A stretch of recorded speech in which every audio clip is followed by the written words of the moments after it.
អូខេអញ្ចឹងយើងសាកដំបងមកដោះស្រាយលំហាត់ហ្នឹងតាមរយៈការសរសេរកូដណាអញ្ចឹងយើងទីខ្ញុំប្រើកូដ Python ទេដោយសារយើងធ្លាប់រៀន Python ពីមុនតែយើងមិនចាំទេតែអ្វីដែលចង់បង្ហាញគឺលំហាត់ពីច្រើនគឺយើងអាចយកកូដយកមកដោះស្រាយបានជាពិសេសតទៅនឹងលំហាត់គណិតវិទ្យាតែយ៉ាងណាមិញកុំមានអារម្មណ៍ថាចាំបាច់តទៅចេះគណិតវិទ្យាដើម្បីរៀនកូដវាមិនមែនជាអ្វីខ្ញុំចង់បង្ហាញទេអ្វីខ្ញុំចង់បង្ហាញគឺសារៈប្រយោជន៍នៃកូដដើម្បីយកវាមកជំនួយក្នុងការសិក្សារបស់យើងអូខេអញ្ចឹងទីនេះខ្ញុំមានអធិទី1គឺតើតលទ្ធផលរបស់ spinner ហ្នឹងហើយ operation និង value ដែលយើងត្រូវធ្វើនៅពេលយើងមក បាន A មានថាយើងត្រូវបូកនឹង2យើងនៅសាតែនេះមាន operation ផ្សេងៗគ្នាអញ្ចឹងបានជា store វានៅក្នុង list ដល់ផ្នែកជាមួយនៃ list record array ហ្នឹងគឺតាំងឲ្យ operation operator ហ្នឹងហើយផ្នែកទី2នេះគឺតម្លៃដែលយើងត្រូវការយកវាមកធ្វើចឹងទាំងអស់យើងមាន ABC រហូតដល់6ខាងនេះហើយទី2នេះគឺយើងមាន array possibility ខ្ញុំចង់សម្ដែងខ្ញុំចង់ store គ្រប់កណនីគ្រប់តម្លៃដែលយើងមានទាំងអស់មិនចំពោះថាចាប់ពីទាបបំផុតរហូតដល់ខ្ពស់បំផុតយើងដឹងហើយទាបបំផុតវាអាចគឺដក180ហើយខ្ពស់គាត់វាអាចគឺ270ចឹងយើង store ទាំងអស់ហ្នឹងហើយមានកណនីណាខ្លះតែយើងចាប់បានអីខ្លះដើម្បីបានដក180ឬក៏បាន270ឬក៏បាន0ណាគឺបានឥឡូវយើងមកទៅសេកូដចឹងឧទាហរណ៍ថានេះធ្វើមកយើងត្រូវការកណនីបន្ទុកហ្នឹងអញ្ចឹងខ្ញុំបង្កើត method មួយ calculate score ចឹងដើម្បី calculate score បានមានថាយើងត្រូវដឹងបន្ទុកបច្ចុប្បន្នរបស់យើងហើយនឹងលទ្ធផលនៃ spinner ហ្នឹងតែយើងត្រូវវាធ្លាក់ទៅលើអីចឹងខ្ញុំតាម S1 សម្ដៅទៅលទ្ធផល spinner ដែលវាអាចជា A B ឬក៏ C ឬក៏ D ណារហូតដល់ហើយតមកទៀតរបស់យើងចង់បានដើម្បីកណនីបាននឹងត្រូវតែយើងដឹងថាតើ operation ហ្នឹងគឺអីគេអញ្ចឹង operator ហ្នឹងយើងត្រូវធ្វើបាន operator ពីdata របស់យើងអញ្ចឹង operator ដោយសារតែ spinner របស់យើងគឺជានៅក្នុងនេះ data type របស់ spinner គឺជា dictionary អញ្ចឹងដើម្បីបាន value របស់ dictionary ហ្នឹងអញ្ចឹងយើងមក S នេះតាម spinner របស់យើងចង់បានតម្លៃនៃ key S នេះ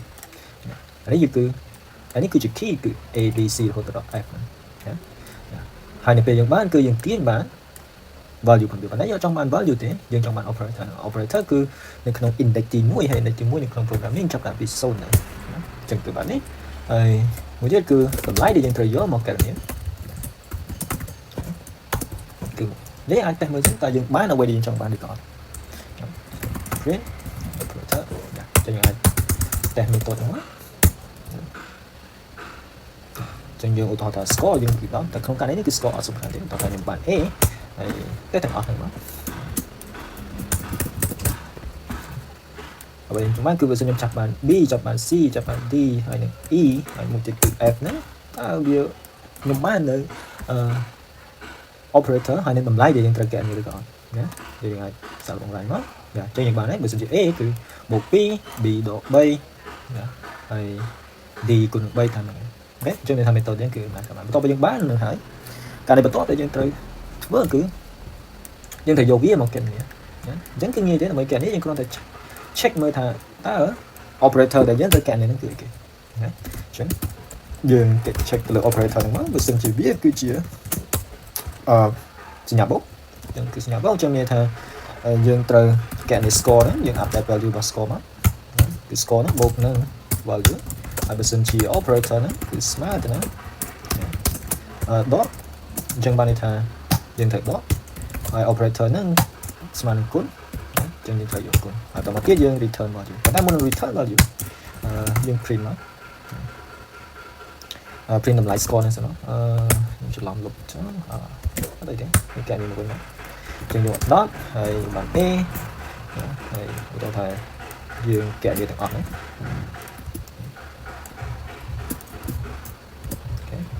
B C D E ហើយ F ហ្នឹងចេញកែនេះមក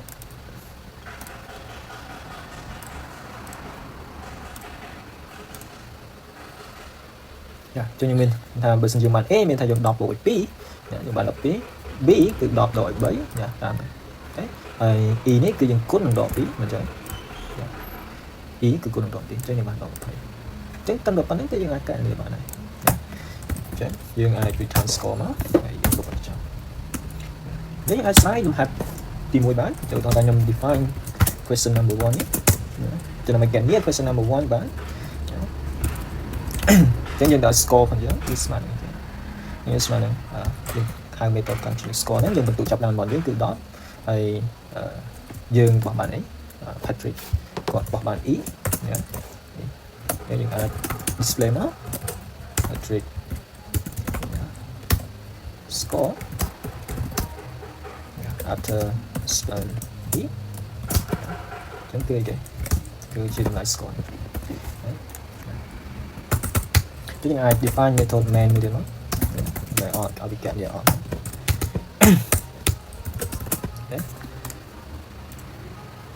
ចឹងគឺយើងមើលដក20ហ្នឹងគឺជាសំណួរទី1ឥ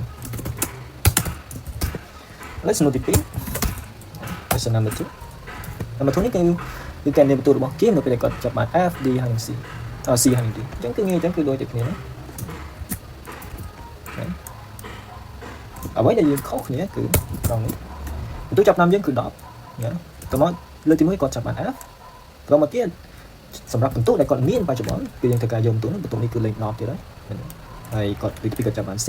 ដូចគ្នាដែរបន្ទូពីមុនរបស់គាត់ហើយនេះគឺ D ចុងក្រោយ F C D យ៉ាងគឺនេះគឺលំហាត់ទី2ហើយនេះ player របស់យើងចឹងយើងអាចចម្លាញ់មកខ្ញុំតាមបាន question number 2 ចាចឹងទៅរបស់គៀនគឺសណាចឹងដោយការយើងកែនេះអូខេដោយសារវីដេអូនឹងវិញពេកចឹងខ្ញុំកាត់លំហាត់ទី3ទៅសម្រាប់វីដេអូអូខេ